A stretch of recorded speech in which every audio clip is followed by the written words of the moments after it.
மிக மோசமான நிலையில இருந்த முல்லைத்தீவு மாவட்டத்தின் முறிகண்டி பிள்ளையார் கோயில் சூழல்ல இருக்கிற கழிப்பிடம் சீரமைக்கப்பட்டு 15 நாட்கள் கடந்திருக்குது. ஆனா இன்னுமே அது திறக்கப்படையல. அதனால அந்த பகுதிக்கு வர மக்கள் பெரும் சிரமத்துக்கு உள்ளாகிறார்கள் என்று அந்த பகுதியைச் சேர்ந்த ஒரு அண்ணா என்னிடம் தொடர்பு கொண்டு பதிவு செய்திருக்கிறார். அங்க என்ன நடக்குது என்பதை இந்த காணொளியில தெளிவாக உங்களோடு பகிர்ந்து கொள்ள போகிறேன். முழுமையாக பார்த்து உங்கள் கருத்துக்களை பகிர்ந்து கொள்ளுங்கள். இதுவரை பவனீசன் குரல் என்ற இந்த யூடியூப் தளத்தை சப்ஸ்கிரைப் செய்யாதவர்கள் சப்ஸ்கிரைப் செய்து பக்கத்தில் இருக்கிற மணிபத்தன் பெல் ஐக்கானை அழுத்தி இணைந்திருங்கள். அப்பதான் நான் போடுற ஒவ்வொரு காணொளியும் உங்களை வந்து சேரும். வணக்கம் நண்பர்களே, நான் உங்கள் நண்பன் தர்சனாமூர்த்தி பவனீசன். உங்களுக்கு தெரியும், ஒரு மாதங்களுக்கு முன்பு முல்லைத்தீவு மாவட்டத்தில் இருக்கிற முறிகண்டி பிள்ளையார் கோயில் சூழல்ல அமைந்திருக்கிற ஒரு கழிப்பிடம் மிக மோசமான நிலையில இருக்குது. அந்த இடத்துல வேற கழிப்பிடம் இல்லை, அதை மட்டும்தான் அங்கே வார பயணிகள் பயன்படுத்த வேண்டிய தேவை இருக்குது. எனவே அது மிக மோசமான நிலையில இருக்குது. இது சீரமைக்கப்பட வேண்டும் என்ற ரீதியில் அந்த காணொலியை பதிவிட்டிருந்தேன். அந்த காணொலி பதிவிட்டதுக்கு பிறகு அடுத்த நாளே அந்த பகுதிக்கு சென்று பார்வையிட்டார்கள். உடனடியாக அந்த கழிப்பிடத்தை சீரமைக்கிறதுக்கான நடவடிக்கைகள் முன்னெடுக்கப்பட்டது. ஓரளவு முடிவு கட்டத்தை எட்டுற நேரம் நான் இடையில ஒரு நாள் போகும்போது ஓரளவு மகிழ்ச்சியாக இருந்தது. இந்த நாட்டில் அரசாங்கமாக இருந்தாலும் சரி, அதிகாரிகளா இருந்தாலும் சரி, சரியான முறையில் செயற்படுறார்கள் என்ற ஒரு எண்ணம் என்றது இருந்தது. ஆனா நான் இடையில தான் போய் வந்தது. இன்றைய நாள்ல ஒரு அண்ணா தொடர்பு கொண்டிருந்தார், ஜெயாளன் அண்ணா. அந்த அண்ணா எனக்கு சொல்லும் போது அந்த பகுதிக்கு வார மக்கள் மிகப்பெரிய அளவில் சிரமத்துக்குள்ளாகிறார்கள். அதே வேளையில அந்த கழிப்பிடம் மூடப்பட்டிருக்கிறதால அது அண்டிய பகுதிகளில் தவறான முறையில் மக்கள் பயன்படுத்துறதால வார பல பேர் முகம் சுளித்து போற சம்பவங்கள் நடந்து கொண்டிருக்குது என்ற ஒரு கோரிக்கையை முன்வைத்து இதை வெளிப்படுத்தி இதுக்கான ஒரு தீர்வை பெற்று தரணும். ஏன்னா ஏற்கனவே நான் ஒரு பதிவு போட்டதால இந்த இடத்துல வந்து நிற்குது.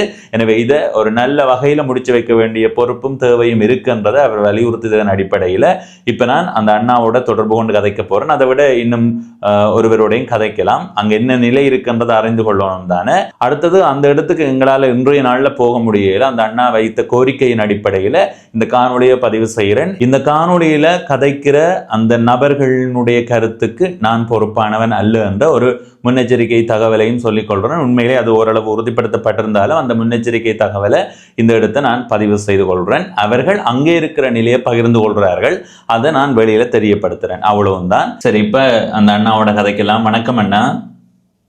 வணக்கம் அண்ணா. வணக்கம். உங்களுடைய பெயர்? நானண்ணா ஜெயாளன். அங்க எப்படியான நிலை இருக்கு அண்ணா? ஆமாண்ணா, இப்ப இங்கதே நிலவரம் என்னன்னு சொன்னா, இப்ப வந்து அன்னைக்கு நீங்கள் உங்களோட காணொலிகள் பதிவுகளுக்கு பின்னர் அந்த கட்டடத்தை மறுசீரமைப்பு செய்யறதுக்கு செய்து கொண்டிருந்தவங்க. சரி. இப்ப அந்த வேலைகள் முடிவிடத்தை எட்டி இருக்குது, முடிஞ்சு இருக்குது. மாற்றி அமைக்கப்படுதா? என்ன மாதிரி அங்க வேலை திட்டம் நடக்குது? அந்த வேலை திட்டமானது இப்ப அந்த கோப்பைகள் அதுகள் எல்லாம் உடைஞ்சிருந்தபடியா அந்த கதவுகள் எல்லாம் உடைஞ்சிருது. அதனால இல்ல அனைத்து அதுல இருக்கிற மாபிள்கள் அனைத்துமே புதிதாக மாற்றம் பெற்று இருக்குது. அதுல புதுசாக எல்லாம் மாத்தி அத புதுசா வெள்ளை அடிச்சு ஒரு புதிய கட்டடம் போன்று அது இப்பொழுது காட்சி அளிக்கின்றது. முடிஞ்சுதா? உள்ளுக முழு வேலையும் முடிஞ்சுது. சரி. முழுக்க முழு வேலையும் முடிஞ்சது. இப்ப எங்களுக்கு இந்த லைன்ல வர ஓட்ட போட்டுன்ற தண்ணி, அந்த தண்ணியைத்தான் இப்ப பாவிக்க சொல்லி அரசாங்க அதிபர் சொல்லி இருக்கிறாரு அந்த மலசல கூடத்துக்கு. அப்ப அந்த லைன் தண்ணிய இப்ப அந்த மலசல கூடத்தோட இணைக்கிறது தாமதமா இருக்கிறதால அந்த மலசல கூடத்தை இப்ப வரைக்கும் எங்களுக்கு பாவிக்க முடியாத நிலையில இருக்குது. வேலை முடிஞ்ச எவ்வளவு நாளா அது பாவிக்க முடியாத நிலையில இருக்குது? இப்ப சுமார் ஒரு 15 நாட்களுக்கு மேலாக அது வேலை முடிந்து இன்னும் பாவிக்க முடியாத நிலையில இருக்கு. வேலை நடக்கிறதுக்கு எவ்வளவு காலம் எடுத்தது? வேலை அவங்க ஒரு 10-12 நாளுக்குள்ள முடிச்சிட்டாங்க. ஆனா வேலை நடக்கிறது கூட எவ்வளவு நாள் எடுக்கலையே? நீங்க சொல்றத பார்க்க 15 நாள் சும்மா இருக்கு. 15 நாள் போட்டோன்னா நீர் விநியோகம் இன்னும் சரியான முறையில அவள் செய்ய இல்லை அந்த மலசல கூடத்துக்கு. அதுக்கு தாமதம் என்ன காரணம் என்று சொல்லப்படுது? நீங்க அங்க இருக்கிறதால கேட்கிறேன். அந்த காரணம் நாங்க இப்ப கேட்டுனாங்க. அந்த தாமதத்துக்கு இன்னும் அதுக்கான நிதிகள் இன்னும் கொடுக்கப்படலைன்ற மாதிரி தான் ஒரு தகவல் நாங்கள் அறிஞ்ச வரைக்கும் எங்களுக்கு அப்படித்தான் கிடைக்கப்பட்டிருக்கு. சரி சரி. ஒப்பந்ததாரருக்கு இன்னும் அதுக்கான நிதியை வழங்கப்பட இல்லைன்னு சொல்லி. இதால எந்த அளவுக்கு பாதிப்பு அந்த பகுதிக்கு? இதால வந்து இப்ப அந்த பகுதிக்கு என்ன பாதிப்புன்னு சொல்லி சொன்னா, இப்ப அந்த மலசல கூடத்தை பாவிக்க வர ஏற்கனவே நாங்க முன்னே உங்களுக்கு கூறியிருந்தேன்னா, அந்த வெளிநாட்டு பிரயாணிகளா இருந்தாலும் சரி, உள்நாட்டு பிரயாணிகளா இருந்தாலும் சரி, அந்த ஆலயத்துக்கு வருகிறது அந்த மலசல கூடத்தை பாவிக்கிறேன்னு சொல்லி இப்ப வந்து அந்த இது வந்து புனரமைக்கப்படுறதால, இந்த புனரமைத்து இத்தனை நாட்களாக அதை பூட்டி வச்சிருக்கிறதால வந்து அவர்கள் வந்து அதனை பயன்படுத்த முடியாமல் பெண்கள், சிறுவர்கள், வயது முதிர்ந்தவர்கள், அதாவது இயலாதவர்கள் எல்லாரும் மிகவும் சிரமப்படுறார்கள். இப்ப மாற்று வழி என்ன? இப்ப அவசர தேவையுடையவர்கள் என்ன அதை நிறைவேற்றுறார்கள்? அவசர தேவையுடையவர்கள் வந்து இப்ப ஆண்களாக இருந்தால் அந்த மலசல கூடத்தின பின்புறத்துல போய் அவர்களுடைய தேவையை பூர்த்தி செய்கிறார்கள். பெண்களாக இருந்தால் கொஞ்சம் கடினமாகத்தான் இருக்கின்றது. ஏனென்றால் பக்கத்துல ஒரு ஹோட்டல் ஒன்று இருக்குது. அதுல தான் அவங்க போய் அதுல பெர்மிஷன் எடுத்து தான் அதுக்குள்ள போய் அவங்க அந்த தேவைகளை 100% பூர்ணப்படுத்த முடியாம தான் இருக்குது. ஆனா அதுக்குள்ள போய் அவங்க அப்படி போய் கதைச்சுதான் அதுக்குள்ள போகக்கூடிய மாதிரி இருக்கு. ஆனா பெண்கள் மிகவும் சிரமப்படுறாங்க. சூழல் வந்து சரியான தூர்மா நாட்டம் வீசுறத எங்களால உணரக்கூடியதா இருக்கு. ஏன்னா அனைவரும் அந்த ஆண்கள் வெளிப்புறத்துகள்ல வந்து மலசலத்தை கழிக்கிறபடியா அந்த அந்த அந்த பகுதி வந்து தூர்நாட்டம் வீசுறதா தான் காணப்படுது. சரி சரி சரி, நான் உங்களுடைய கோரிக்கைக்கு அமைவா நான் இதை பதிவு செய்யறேன். இது சம்பந்தமா அந்த பகுதியில யாராவது கதைக்கிறதுக்கு இருந்தா அவன் தொடர்பு பண்ணியும் அனுப்பி வச்சு விடுங்க. இப்ப அந்த பகுதியை சேர்ந்த இன்னொரு அண்ணாவோட கதைக்கலாம். வணக்கம் அண்ணா. வணக்கம். உங்களுடைய பெயர்? என் பேர் ரத்தினம் ஜெயராசன். அவர்கிட்ட நான் ஆட்டோ ஓடுறேன். அந்த பகுதியில் எப்படியான சூழல் இருக்குது? அதுல வந்து பார ஆட்கள் மக்கள் எல்லாம் சட்டியா சிரமப்படுறேன்னு இந்த டொய்லெட்டால. போன கிழமையும் முல்லைத்தீவு பஸ்ல ஒரு எக்ஸ்பெக்டிங் அக்கா ஒரு ஆள் வந்தவா, அவ பாத்ரூம் போறதுக்கு சட்டியா அந்தரப்பட்டு கடைசியா நாங்கள் அங்கால இருக்குன்னு சொன்னா பிறகு அவ பஸ் எடுத்துட முடிச்சிட்டு பயத்துல ஓடி போய் பஸ்ஸுக்கு ஏறி இருந்துட்டா. சரி.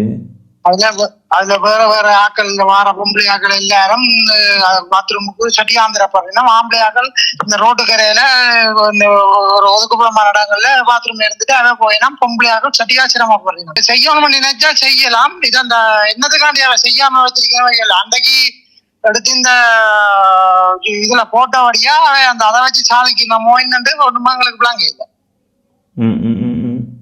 இல்ல அது அப்படி சொல்லல. என்னன்னா இப்ப வேலை முடிகிற கட்டத்து முடிஞ்சது தானே வேலை. ஒரு சில அந்த நீர் தொடர்பு மட்டும்தான் கொடுக்க வேண்டிய தேவை இருக்குன்னு இந்த முதல் அண்ணாவும் சொன்னவர். அப்ப அது பெரும் வேலை இல்ல. பைப் எல்லாம் பட்டி எல்லாம் கிட்ட விட்டாச்சு. ஆனா நாங்கள் கேட்க இப்ப சொல்லினோம் வேலை செய்யற ஆளுக்கு காசு கொடுக்கல, அவர் அதான் செய்யலன்னு சொல்லிடலாம். சரியான கருத்து சொல்றீங்க. இல்ல சின்ன வேலை, ஒரு நாள் வேலையும் இல்லை. பப்பெல்லாம் தாட்டு கிட்ட கொண்டு ஓடணும். இது பெரிய வேலை இல்ல சொல்ல போனா. சரி சரி சரி. இப்ப உங்களோட கருத்தும் இப்படித்தான் இருக்குது. முதல் கதைச்ச அண்ணாவும் அதைத்தான் கதைக்கிறார். இன்னொரு அண்ணாவோடய நான் கதைச்சு பாக்குறேன். இப்ப முடிந்த அளவு இதை ஏனெண்டா இப்ப எனக்கு ஒரு கடமைன்றது இருக்கு. நான் முதல் அதை காணொலியா பதிவேற்றி அதை கைப்பற்றப்பட்டிருக்கும் போது அந்த அண்ணா என்னத்தான் உடனே தொடர்பு கொண்டு கதைச்சவர் இப்படி நிக்குது என்ன செய்யறேன்னு. அப்போ அது ஒரு பதிவாக போட சொல்லி கோரிக்கை முன் வச்ச அடிப்படையில் நான் உங்களுடைய கதைச்சிருக்கிறேன் அந்த நிலைமையை அறிகிறதுக்காக. இப்போ அதில் உண்மையிலேயே 15 நாளா எந்த விதமான செயற்பாடும் இல்லாமல் மூடி இருக்கு. அப்படித்தானே? சரி அண்ணா. சரி சரி. ஹலோ சொல்லுங்க அண்ணா. வணக்கம் அண்ணா. என்னன்னா இந்த ஒரு வேன் இப்ப வேன்ல வந்த ஒரு ஆக்கள் வந்த சம்பவம். வேன் டிரைவர் தன்னிடத்தான் தான் கலைக்கிறேன்னு நினைக்கிறாரு. கொடுக்குறோம் கேட்கிறீங்க? சரி சரி கொடுங்க. நாங்க ஆட்களை ஏத்தி கொண்டு வந்தா இங்க ஒசும் மூடி கிடக்கு. கர்ப்பிணி தாய்மார்களை ஏத்தி வந்தாலும் அவங்களுக்கு போறதுக்கு வழி இல்லாம இருக்காங்க. இரவுகள்ல பாக்குறப்ப பின்னால காட்டுக்கு தான் போறாங்க. மதியத்துல போயிடாது தானே பொம்பளை ஆட்கள் காட்டுகளுக்கு. சரியா. இப்ப இந்த ஒசும் செஞ்சுதான் இருக்கான். இங்க உள்ளவங்க சொல்றாங்க திறக்க மாட்டேங்கிறாங்க. என்னன்னு தெரியல. அதாவது திறந்து கொடுத்தீங்கன்னா எங்களுக்கும் நல்ல. எங்களை வேன்ல வர ஆட்களும் அங்கால இங்கால தான் போயிட்டு வராங்க காட்டுக்கு. அது இதுக்கு. சரி சரி. உங்க பேர் என்ன? என்ன பேர் குமார். நீங்க எந்த பேருந்து ஓடுறீங்க? நான் வேன் ஓடுறேன். எதுக்கு? யாழ்ப்பாண கொழும்பு. நீங்க செஞ்சு கொடுத்தா பெரிய உதவியா இருக்கும். பொடியல் பிரச்சனை எல்லாம் ஏத்தி வர பொம்பளை ஆக்கள் மதியத்திலையும் அங்கால காட்டுக்கு தான் போக வேண்டியது வருது. சரி. அங்கால வாஷ்ரூமும் சின்ன வாஷ்ரூமா தான் இருக்கான், அதுவும் அவ்வளவு நீட் இல்லைங்கிறாங்க. சரி அண்ணா, சரி, நன்றி. சரி அண்ணா, இந்த வேன்ல ஆக்கள் வந்துட்டாங்க. சரி சரி. பாருங்க, அந்த இடத்துல மக்கள் எவ்வளவோ சிரமப்படுறார்கள், ஆனால் அதுக்கான ஒரு தீர்வை பெற்றுக் கொடுக்கறதுக்கு எவ்வளோ காலம் எடுக்குது. வேலை முடிஞ்ச இடத்துக்கு ஒரு நீர்க்குழாய் வசதியை ஏற்படுத்தி கொடுக்கறதுல ஏன் இந்த தாமதம் வந்து எனக்கு தெரியல. சரி மக்களே, அந்த முருகண்டி பிள்ளையார் கோயில் கழிப்பிட சூழல் எப்படி இருக்குன்றதை நீங்க பார்த்துருப்பீங்க. நீங்க யோசிச்சு பாருங்க, அவ்வளவு பயணிகள் வந்து போறார்கள், அந்த இடத்துல கழிப்பிடம் வேலை முடிந்து பூட்டப்பட்டிருக்குதுன்னு சொன்னா இது எப்படி ஏற்றுக்கொள்ள முடியும்னு எனக்கு தெரியல. எனவே இது சம்பந்தப்பட்ட அதிகாரிகளும் அரசியல்வாதிகளும் உடனடியாக நடவடிக்கை எடுத்து இதற்கான ஒரு தீர்வை பெற்றுக் கொடுக்க வேண்டும் என்பதுதான் எல்லாருடைய ஒரு எதிர்பார்ப்பும். இந்த காணொலியை பார்க்குற நீங்கள் இது சம்பந்தப்பட்ட அதிகாரிகளுக்கு அனுப்பி வைத்து இதுக்கான தீர்வை விரைவில் பெற்றுக் கொடுக்க பாருங்கோ. நன்றி, வணக்கம்.